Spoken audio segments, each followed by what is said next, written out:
Another week and more technical issues from the Apple man himself, Dan Lamagna. We have a fun show lined up here on Dynasty Theory. Mitch and I just finished up an episode of the Pivot Point, which we have early access for the Dynasty Theory Patreons. I just pulled it, Dan. Patrons on the Dynasty Theory Patreon.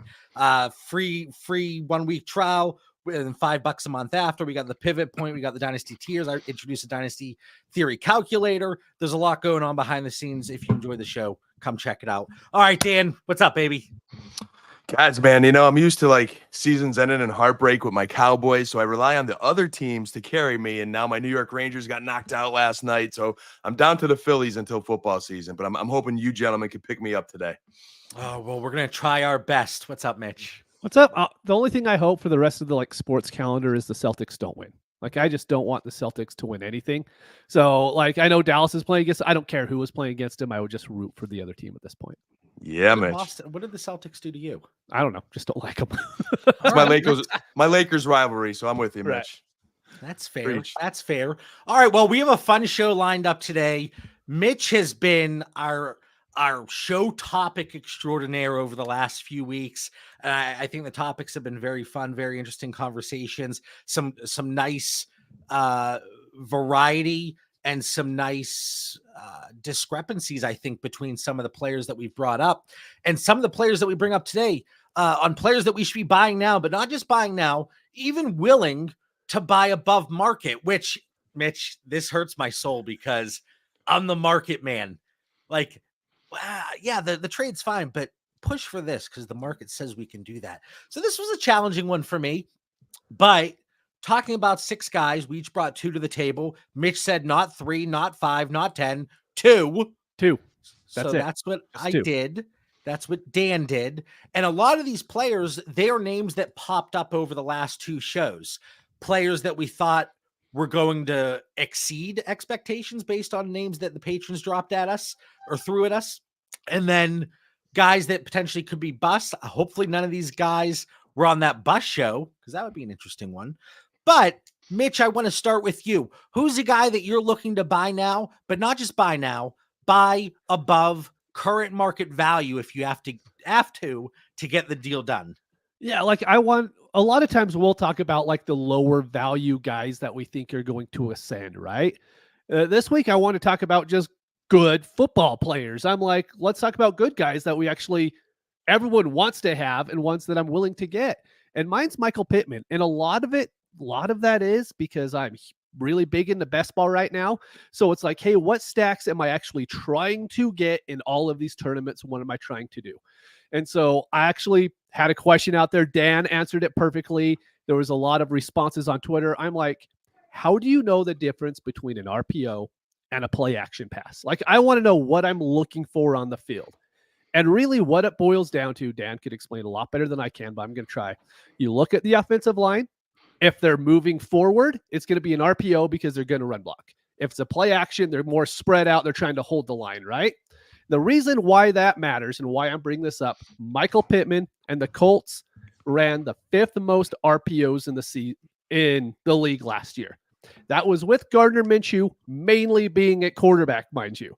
So it's the fact that now Anthony Richardson's going to be back. Now that RPO game, if he stays healthy, is going to produce. And why does that RPO game matter for Michael Pittman? Because you have one read. You don't have 2 reads in an RPO offense. You have one read because if you don't, the offensive linemen get too far down the field. And so Michael Pittman already last season was wide receiver 13.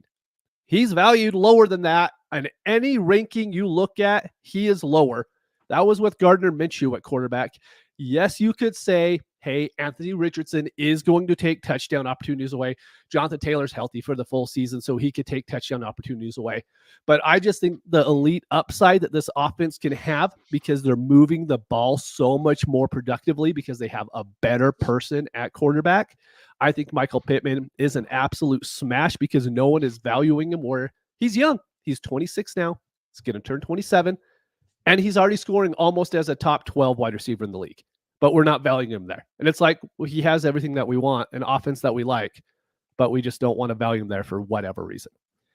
Fantasy Calc, he's coming in at wide receiver 19. Dynasty Daddy ADP, wide receiver 16. My rankings, wide receiver 18. And I see Coach Dan slipped a little note in there. He's Dan, wide receiver 15. So Dan is also above market. Mitch, is it fair though? The big issue is, well, Michael Pittman didn't put up those numbers with Anthony Richardson last year, and now Anthony Richardson's back. So I think that's the big issue with a lot of people's value and expectation for Michael Pittman in 2024 and beyond. That's fair. I mean, but if you look at what Gardner Minshew did, he threw for 3,300 yards, right? I mean, he didn't go out there and throw for 4,500 yards, and all of a sudden this was a huge passing attack. Michael Pittman just did work. He's the wide receiver one there. We love the ancillary pieces, but that's what they are.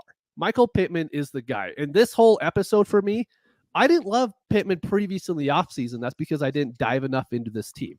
The next guy that I bring up, I hated him forever, but I'm bringing him up because I think the situation has changed in Dynasty to the point to where you're getting good value on these players. And I think the value getting on him is great. Like, let's say worst case scenario. Okay, Richardson is a little bit worse than Minshew as far as passing. How low is Pittman going to drop? Wide receiver 18, wide receiver 19. Mm-hmm. So like you're really not losing any value at that point. He'll probably be valued the exact same. But I do think he has legit top 10 upside this year. And I don't think there's probably 15 guys in the NFL you could say that for. One more devil's advocate, because that's really what I'm here for today, guys. Just to play devil's advocate. And then Dan, I want to turn it over to you, and then Mitch will run you through the rapid fire.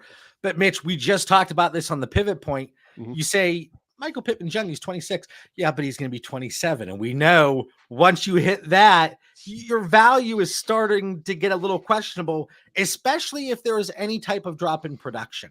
Mm-hmm. I don't think there's going to be drop, though. I really don't. And here's the thing. Let's say he goes out and gets injured. Yes, his value is going to drop a lot more than a Chris Olave will. It just will, because that's how we're going to view him. Oh, he got injured going into his age 28 year. That's really, really bad. But as long as he stays healthy, and I'm not going to play the injury card on guys that are healthy their whole career. So I think Pittman is just a smash right now, and everyone should have him on his team, but don't, because I want him on my teams. All right, Dan, you're slightly above market as well. Yeah, I think where I side with Mitch is Pittman to me falls in this category of I have a roster where I want to win now. I'm competitive, and I'm looking to trade that first to get that receiver that could be that guy. But I always hate trading that first for a guy that's in his 30s or around there that I know that is just going to lose value so soon. So you have Michael Pittman, who was the 13th overall wide receiver last year. You give him his starting quarterback back in A-Rich, and then he's in his prime. He is 26 going on 27 in October and is going to be valuable for years to come. So I think he has the potential to exceed that 13th ranking, or at least just hover in there and be a young enough receiver where I don't mind trading that first round pick for. All right, Mitch. Mm-hmm.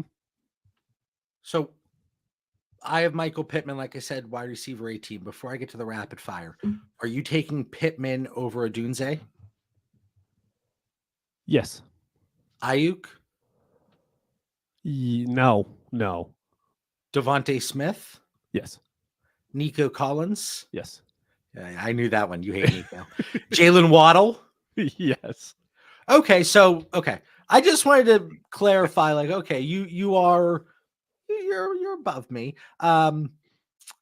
And then Dynasty Daddy, like I said, 16 and Fantasy Calc 19. So what I did for the rapid fire, I had a ton of trades in here for each of you guys.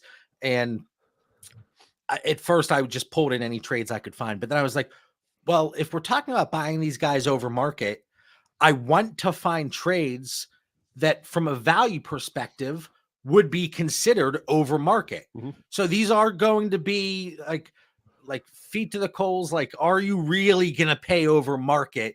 So we'll see how Mitch's stubbornness comes into play, Dan, right? All right. 12-team Superflex, start 9, half PPR. Mitch, Pittman or a 25 first and 26 third? Pittman. 12-team Superflex, start 12 PPR. Pittman or a 25 first and a 26 second? Pittman. Pittman.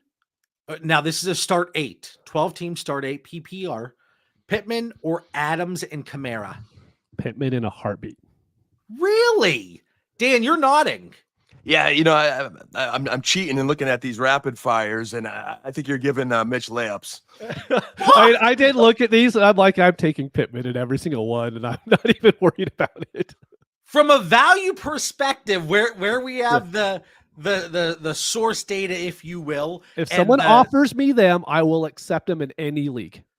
Can I ask if that Adams Kamara trade, if that's start 11, do you switch? No, I don't want Kamara at this point. I don't know if Kamara's going to be the starter for that long. Start 12.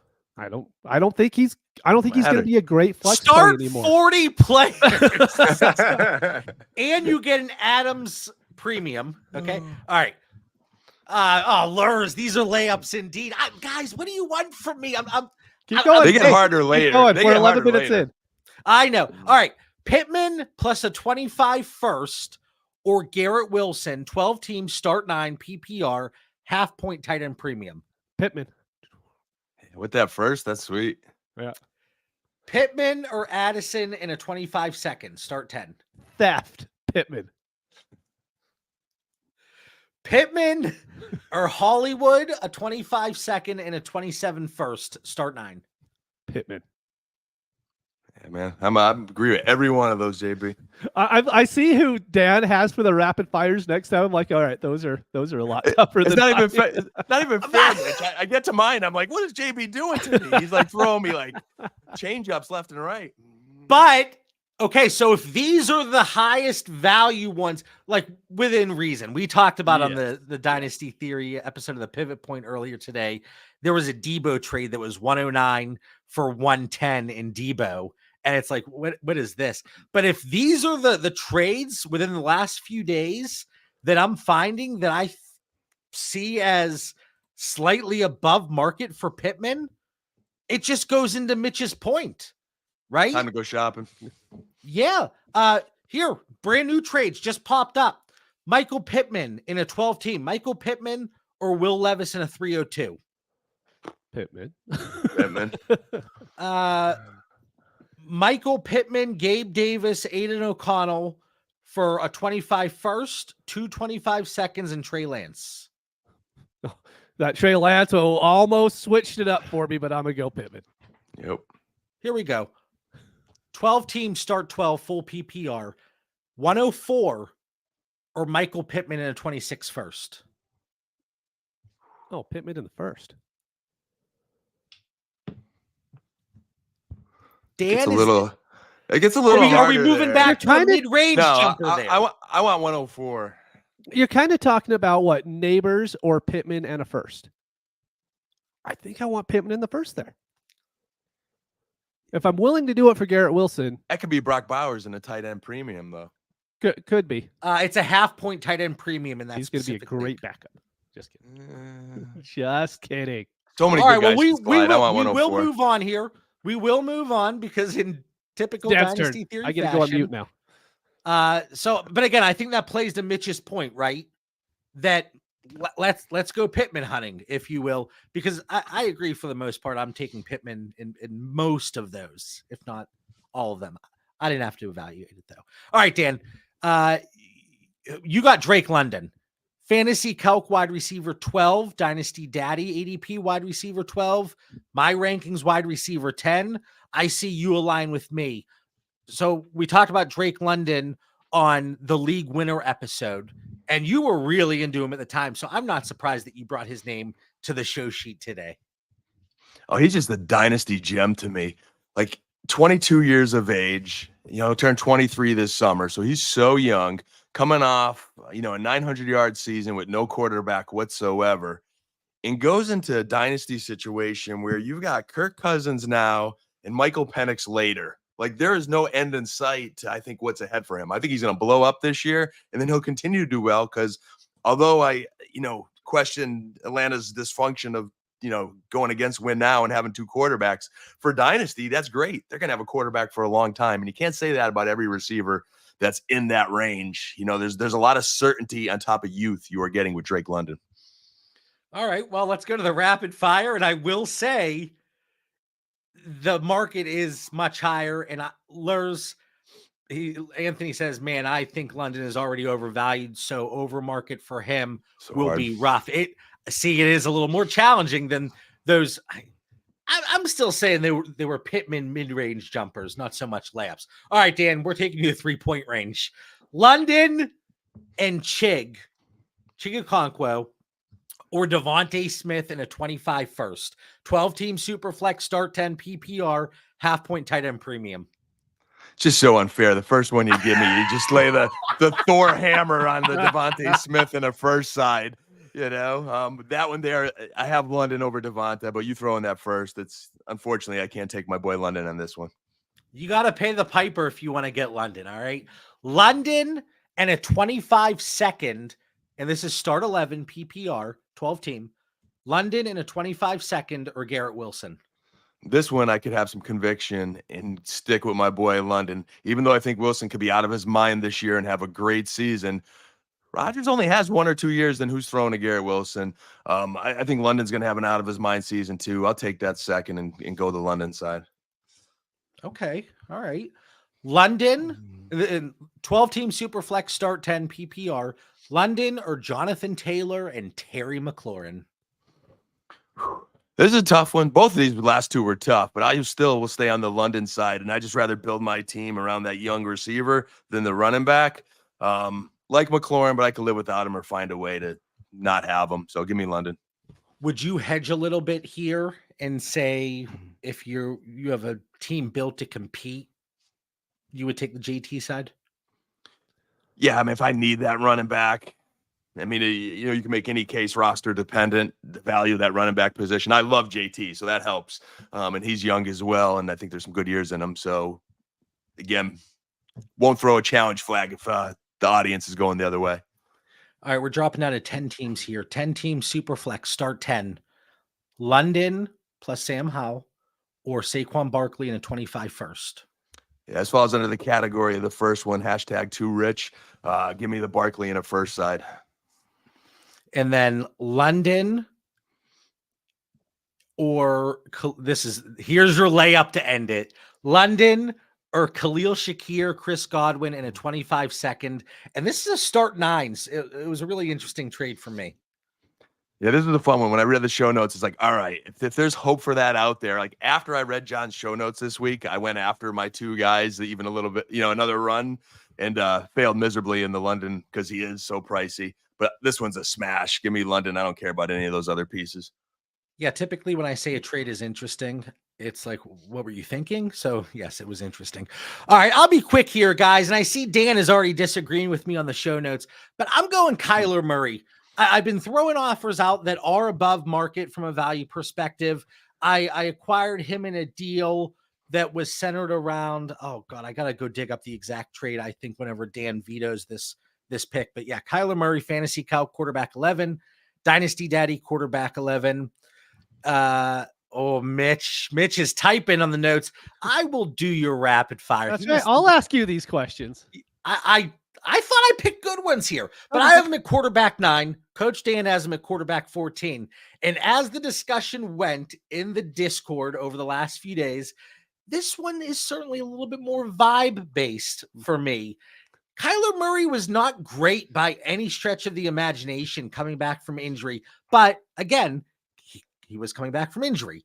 Who was he throwing the ball to last year? Trey McBride and who else? Occasional Hollywood Brown, occasionally. He was dealing with his own injuries, and there just wasn't a great connection there. You add a premier receiver, at least we think a premier receiver, in Marvin Harrison Jr. I know Zay Jones isn't the sexiest of names, but at least you bring in another option. You have Wilson there. You had Rondell Moore there last year, so the talent was just oozing out of the Arizona Cardinals receiving core. But I think we see another, 1 year removed from injury. He still averaged over 30 rushing yards per game. I think we get a little bit more towards his average, and he gives you the touchdown upside. I think this offense is going to continue to grow. I like the direction that Jonathan Gannon has this team going. And if they can then get one more piece for Kyler Murray, who he got the contract extension, really, if you look at it, they could easily get out of that after 2025. But I don't think they're going to need to, because Kyler Murray is going to put them in a situation to win sooner rather than later. All right. I want to give you blowback on Kyler, but I think where he's valued is pretty fair. But these trades, I do think I would take the other side in a lot of these trades. You wrote them down, but here they are. So 12 team, start 9, Kyler or Tua, and a 25 first. Kyler for me. I think where's the challenge? Where's the challenge flag? Throw it. Throw it. Rapid fire. Here we go. No. As long as that is not an expected super early 25 first. Like in these situations, you would think that if you're moving Tua in a 25 first, you have some awareness of your team build and situation. So if I'm offering that trade, like it should be one where it makes sense. So I'm going to go out today and I'm going to put my money where my mouth is, and I will offer those trades in several leagues. So that was a 12-team Superflex start 9 PPR. Although I admire your conviction there, I find it hard to take a quarterback that's not too far in the rankings from each other when you're like almost getting a free 25 first. That's a tough one, JB. Listen, I didn't bash you on your conviction for some of those London trades. Leave me alone. All right. Next one, 14-team Superflex. So Kyler will be elevated here. Kyler plus 25 third or Olave plus 25 first. Kyler. That one's close. He says that's so easy. But JB, like you asked me, is that a quarterback dependent roster decision there? Like if you're strong at quarterback, that's tough to turn down Olave. Well, let's say not even strong. Let's say you have a Burrow, but then you have Cousins in a 14 team. So 2 viable starters. Are you still moving off your Olave and a first for Kyler? What are my expectations on that first? It's your first, so you're either going to dominate or it'll be 103. I would say team dependent there. So like, I think but that is above market, but a trade that, given additional context, I would make. But yeah, if you're sitting pretty at quarterback, or like you said, it's a 14-team league, you have a very competent quarterback 2 after Joe Burrow. And then if one of them gets injured, you have your 25 first still. So there's a very good chance. So you're kind of leveraging that. So I think it's a super fair question to raise on your end. Okay. Kyler, 12-team Superflex, start 9. Kyler plus 25 first or Jalen Hurts? Kyler, I would not be surprised at all. I don't hate Jalen Hurts. Don't pull my line. No, this was from the comments in the YouTube last week. Oh, yeah. I saw that. I would not be surprised if Kyler Murray outscores Jalen Hurts this year. Woo! That's spicy. It's within reach. Okay.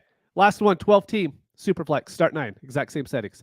Kyler or Pittman and Cousins? Kyler! As I smash it. All right, let's move on here. Let's get the spotlight off me. Mitch, I was so excited to see this name for you because we have a lot of co-managed leagues, and I think we can go out and get this gentleman at a very nice price. Yes. Okay. Deshaun Watson. Yes. So I believe in Dynasty, the hardest thing that we have to do is this is a game that we play for years, right? But you have to be willing to get off your priors on certain players when values change. I did not like Deshaun Watson when he was a top 10 quarterback because I didn't believe he was a top 10 quarterback. But now Dynasty Daddy has him quarterback 23. JB has him 23. Dan has him 25. Fantasy Calc has him 21. His weekly finishes last year, quarterback 5, quarterback 27, quarterback 10, quarterback 8, quarterback 14. He averaged quarterback 13 over the course of the season. They go out and add. Jerry Jeudy is not a wide receiver 1, but he's a good talent to add when you already have Amari Cooper and Elijah Moore and David Njoku. I think he's 27. I actually just pulled it up and I forgot. He's 28, going to turn 29. So you don't have to worry about the age cliff. And everyone knows the off the field stuff. So if you don't want him for that reason, I completely understand. But if we are talking about a quarterback who was severely undervalued for the performance you're going to get week in and week out, Deshaun Watson is an absolute steal. Because right now, I would be shocked if he finishes under quarterback 15 this year as far as points per game. Everyone has him below quarterback 20. And for me, we have guys propped up in there right now who just, it's not really just age-based, but I mean, Bo Nix is higher than him. And I'm like, but it's Bo Nix. Like, we're not even sure if he's going to be a competent NFL starter. And we're taking Deshaun Watson under him.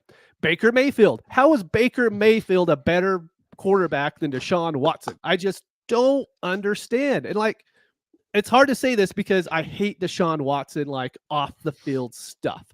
But as far as building my dynasty teams to win, Deshaun Watson is an absolute steal at this point.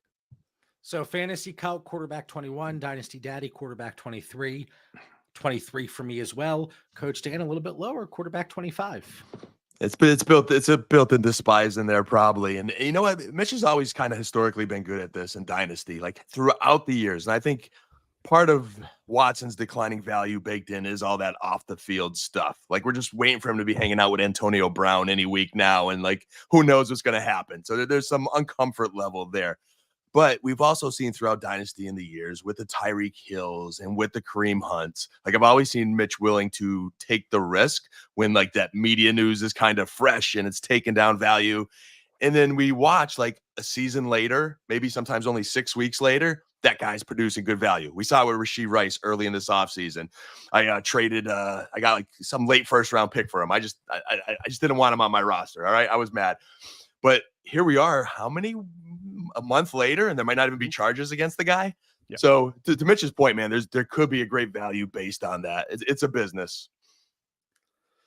I'm gonna share this comment from Sean. Absolutely love the content. You three are fantastic. Well, thank you. We appreciate that. All right, time for some rapid fire. Mitch, Watson or JJ McCarthy? Watson. This one is going to be a 12-team Superflex start 10 half PPR. Watson, Puka, and Jacoby Myers or Justin Jefferson and Sam Howell.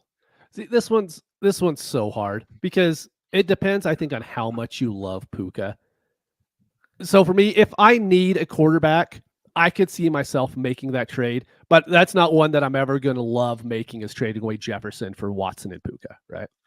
So is it fair, like for a lot of these situations that, like even with Mike Kyler's, Watson, London, Pittman, the ideal situation is if we could package up to these guys?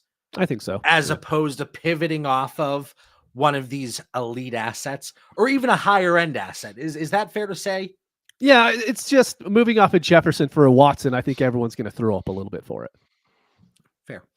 Watson or Daniel Jones and the great Jameson Williams. 12-team Superflex start 10 PPR. It's Watson. Oh, and he's a Lions fan. Dan, do you disagree on that one? Or are you? I do, because I think again, I feel the same about Daniel Jones. Like, that's so you don't feel good about him on your dynasty roster. But if I don't feel good about Jones or Watson, just give me a quarterback and I'll try to trade or swap of that quarterback somewhere later and give me J-Mo, man, with that upside. Mike, thanks for making my Sunday early shifts at Safeway easier to make it through. Thanks for your manager letting you watch us. Maybe Mike's the manager and he's letting everybody watch. Get it up on the TVs. Even better. Systems. That should count for at least 10 views. There you go. All right. Watson and Tyler Boyd or Jalen Warren, Christian Watson, and a 27 third. This is a 10-team Superflex start 9 half PPR. Watson for me. Okay. That's some unique settings. The JJ McCarthy one was interesting, Mitch. I'd rather just have him on my roster, but I guess it depends on how much you believe in him. I mean, I completely get it, right? I mean, if I have a young team that I'm rebuilding, it's smarter just to hang out with JJ and hope that he improves, right? But if I have a middling to contending team, then I'm going to go for Watson just because I think the upside's a lot higher than what we get with JJ over the next year or two. Fair. Let's see, Sean. I traded Watson for McBride in a start 9 half tight end premium super flex. I don't even know if Mitch is going to be taking the I would Watson trade side Kyler for McBride. that's a fantastic move, Yes. especially in a start 9 where you're wanting to get those premier elite assets with it, across every position and securing that in the tight end position, even though a half point tight end premium, not the most sexy of tight end premiums, but oh my God, I got to pick my hammer back up. All right, because that's a smash. All right, Dan, we're moving over to you for your second guy here. Again, another one that we talked about on the league winners episode, and you're not shying away from the landing spot. Not at all, man. This is all in. Now, there is some Georgia Bulldog bias in here, but I am having this conviction. And after we go through rapid fire, I got 2 trades I made this offseason. One, which I totally overpaid. And to me, it's just part of the game, just being fun in Dynasty and just wanting your guys on your roster. And I spent a lot of this offseason. Like, I went into this rookie season saying, I am going to overpay and get all these shares of Bowers. Boys, I could not get Bowers like anywhere unless I overpaid for him. So it comes with overpayment here to be able to get Mr. Bowers. So I'm banking on him being the real deal. And that's why I've got him number 2 in my Dynasty tight end rankings. Yeah, Brock Bowers, fantasy calc, tight end 5, Dynasty Daddy, tight end 4 in my rankings. Dan already coming in hot at tight end 2. So based on your expectation, I think we threw out some stat lines, some thoughts that you had 2 weeks ago on the league winner episode. Based on that, and Drake London too, I remember somebody, I think it was Anthony, saying you need to be hammering the over props on season long. So if your expectation is a strong season, it's not crazy to see him being tight end 2 after this year. But here's some rapid fire for me and you. We both went tight ends with our last guys here. It is so tough because you look at value, and I use air quotes there on value, but you go through fantasy calc and they show which side has the plus value, which side has the minus value, but everything is non-tight end premium based. So it's very challenging to find something. But here's some that I thought would be considered over market. Maybe these are layups, maybe not. But Dan, 12-team Superflex, start 11, PPR, 0.75 tight end premium, Brock Bowers, and a 25 first, or Mark Andrews and Kenneth Walker. It's a good one, but I'm keeping the conviction with Brock in the 25 first. I think Andrews will bounce back, and I am a Kenneth Walker. I like him, but I would rather replace him with that 25 first the next year and give me Brock over Andrews easy. And then this one, it's only a half point tight end premium and half point PPR, 12-team Superflex, start 10, Brock or Tyreek. This is a smash for me with Brock, and Tyreek's an interesting one because I have had some offers for Tyreek, and it's kind of like disheartening how like quick I turn them down. Cause like, look at his stats. Like the guy's unbelievable, but he's 30 and we know he's even talked about retirement a little bit in the upcoming years. So again, I think you're getting fair offers with someone like Tyreek Hill, but man, age, position value, it's all Brock. All right. So push comes to shove. You can't get a plus. So it's not the JB typical play in market value. Do you move Trey McBride straight up for Brock Bowers? You can't get a plus. You can't get a plus. McBride's gone. I just think Bowers is going to be a better tight end. All right. Kincaid then as well. You're doing the same thing. Yep. And again, love McBride, love Kincaid. I just rather have Brock Bowers. I even tried to pivot from Laporta and get a plus. I was unable to do so this offseason. Yeah, and I'm not challenging you to go out and prove a point to do the Laporta for Brock swap. I mean, like it's, but if you want to, if you're feeling dangerous, maybe go out and do it. What are you willing to add? Let's say it's one of the Dynasty Theory leagues. We have the 12-team Superflex, start 10, 2 PPR for tight ends. What would you realistically add to Mark Andrews to get Brock Bowers on your roster, Dan?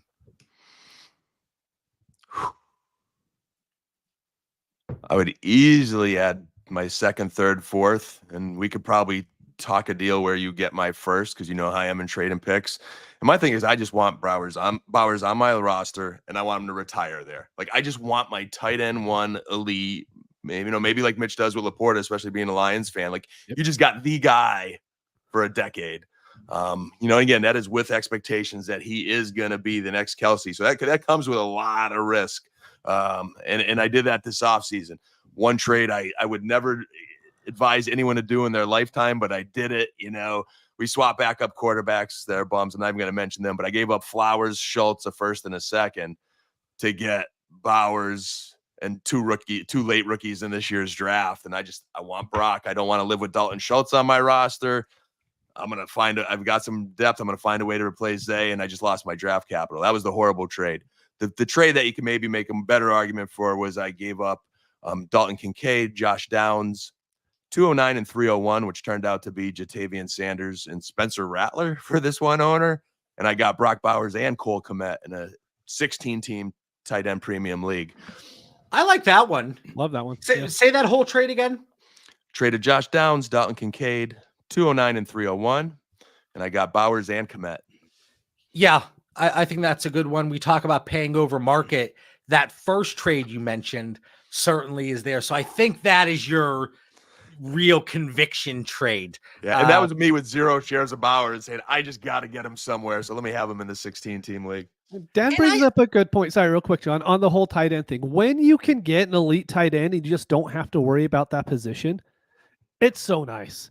I mean, especially if they stay healthy. I mean, Mark Andrews is awesome, but he's been in and out of the lineup a little bit, right? But if you could just put a Laporta in and just, you don't worry about it weekly. I know we say, hey, we could get, Juwan Johnson and Shiggy and whatever. We'll figure it out week to week. Or you could not figure it out and just put Laporta in and not move him out besides the bye weeks. I mean, it is a very nice thing to have when you're setting up lineups each week. Mitch, you might even be keeping Laporta in on the bye weeks. I probably should, to be honest. You never know if he's going to get a random reception Just in somebody else's game. Well, I'm going to stick with the tight ends for me, and it's David Njoku, and it kind of ties into what Mitch talked about with Deshaun Watson. But it's crazy to me because David Njoku, he's 27 years old, and his birthday is July 10th, so we'll call it 28 years old. You look at the tight ends around him. So he's tight end 11 on Fantasy Calc and Dynasty Daddy. Dan also lines up with that tight end 11. I have him as my tight end 8. You have Travis Kelce going before him. You have George Kittle going before him. Even like if I can get a little bit of a plus, certainly, but those are two guys that I'm certainly more than willing to move straight up to get David Njoku. It's tough for him to get into the Kincaid, Bowers, Pitts, Andrews, Hawkinson discussion, but he was a top tier tight end last year. And I know you're adding Jerry Jeudy to this team. Ultimately, does that really dip into Njoku's production? I don't think so. So you're looking at him, and if you can't get one of those top 7 tight ends, including Hawkinson there as well, then I think David Njoku is the next best option. And the price discrepancy between a Hawkinson and Andrews versus Njoku, there's a nice opportunity there to get a real plus with. Bill says Njoku's a little scary for me. Flacco's the only guy to really unlock him. That being said, I'm afraid to trade him away. I really do think David Njoku is a good football player. And I think he's somebody that really adds to this offense. And again, I think Deshaun Watson, you talked about his finishes last year, Mitch, on a weekly basis. Yeah. And that was with him being horrendous. Yeah, he was bad, like legit bad. Just be average. Yep. And this offense is going to excel. And we don't know the timeline on Nick Chubb. We don't know what he's going to be like when he comes back. Do they rely on Jerome Ford, Deontay Foreman? What does that look like? Pierre Strong Jr. is still there. But ultimately, I think they do incorporate the pass game a little bit more.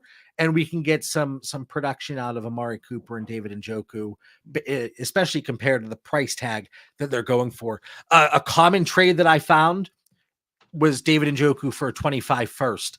And that's 12-team Superflex, start 11, PPR, 2 PPR for tight ends. So +1 tight end premium, I'm paying that unless, again, additional context, unless I think my team just is horrendous, it doesn't make sense to make that move. But David Njoku, Evan Ingram, like Jake Ferguson, we're talking about the same overall value.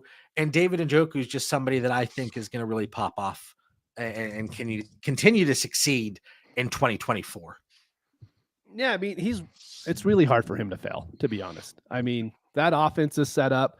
Who knows what that running game's going to be with Nick Chubb coming back? Like, I think he's still going to be awesome, but there's every chance to where he's not. And if he's not, they're passing a lot. They're going to have to. So, like, that whole offense, I really, really like it. Like, Amari Cooper is like one of the guys that I keep trying to get over and over in underdog drafts right now.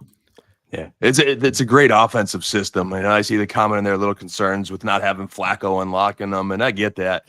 But when you don't have those big tight ends, man, it's nice just having him. He has those splash games. He's 27. He's in his prime, freak of an athlete, former first-round pick.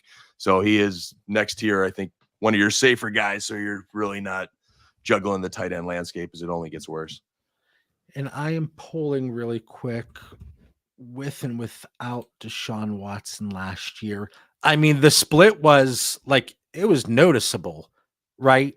It went, this is just PPR, but 14.9 points per game when Deshaun Watson was not in the lineup versus 8.7.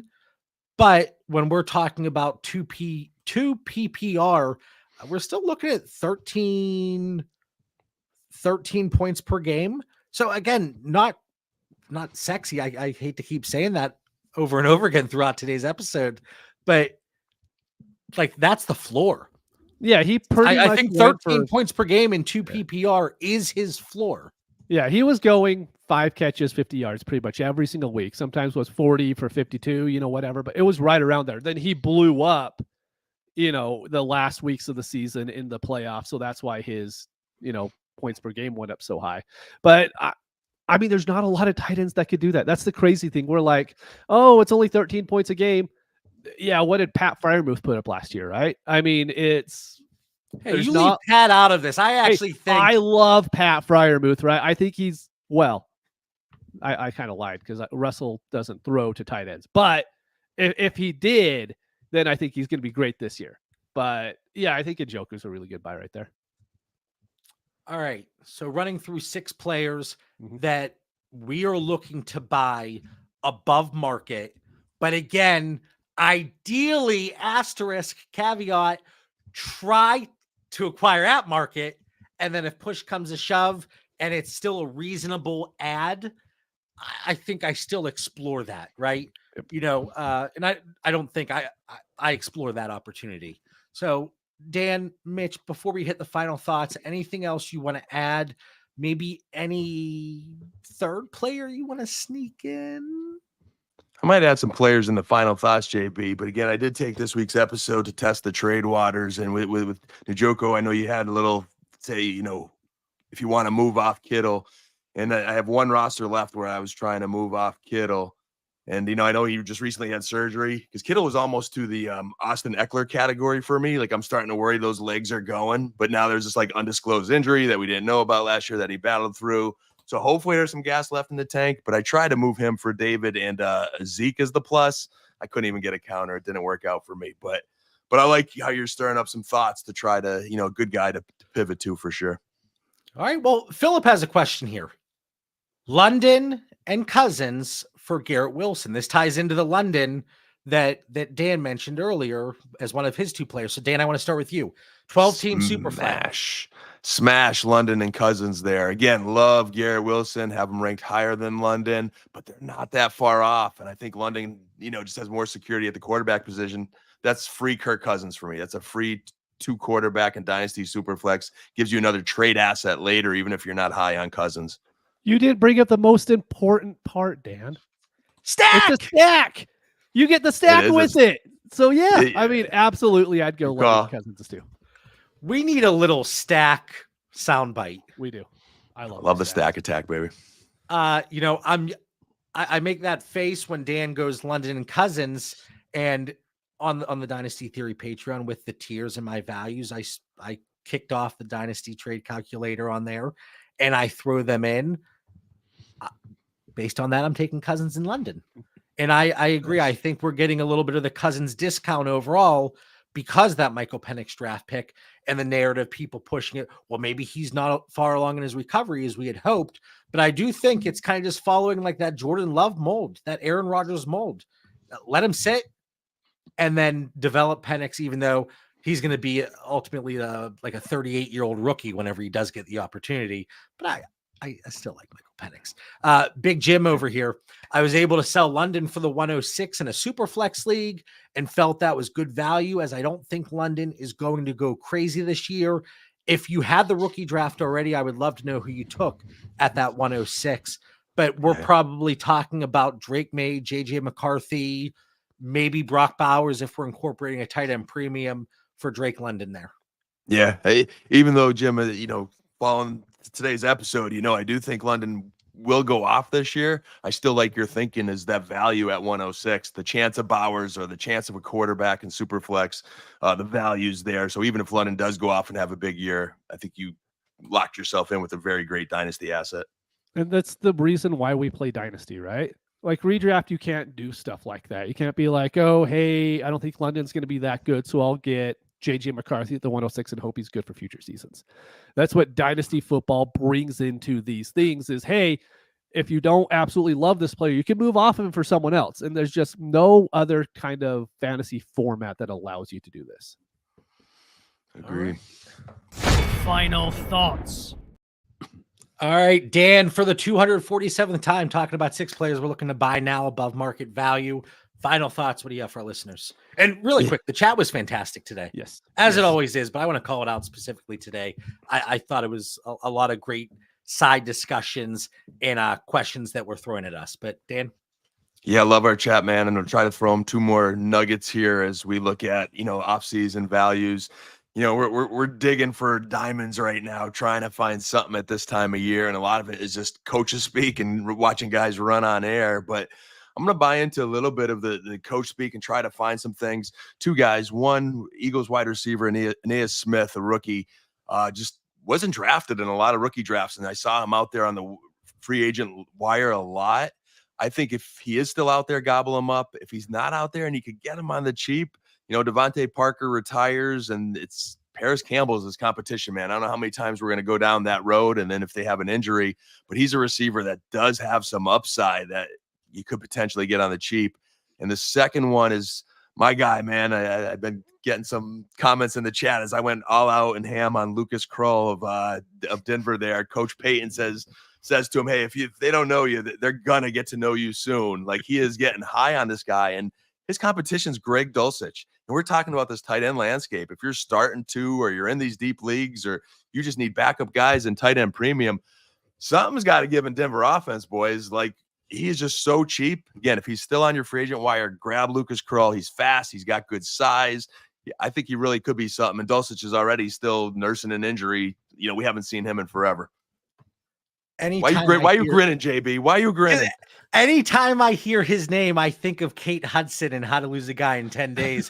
Krull the Warrior King, like that voice. Does Krull the Warrior King want to come out and play? Anyway, Mitch, final thoughts. That was great. The funny thing is, I was going to talk about picking up free agents right now too, and the only thing I was going to say is use very low bid amounts. A lot of these guys probably aren't going to end up to be anything, but you don't want to blow your whole fab in June. Like there are going to be people that you want that actually get injured. The players move up in September and October, that using most of your fab is usually more viable than spending it all on whatever rookie is having some hype video posted by whatever beat reporter, right? All right. Some good nuggets there. Like I said, we appreciate everybody each and every week that tunes in, especially live, because the chat makes the show that much more enjoyable. If you haven't had the chance, we have the free Discord community. Link is in the episode description. Come check it out. Be as active as you would like. Be as little as you would like. And then we also have the Dynasty Theory Patreon, free 7-day trial, $5 a month after that. If you don't find value in it, bounce. We've had people that, for one reason or another, they leave the Patreon, but they're still active in the Dynasty Theory Discord, and that's okay too. For Mitch Sorensen, Dan Lamagna. I'm John Bauer. We'll catch everybody next week. Have a good one.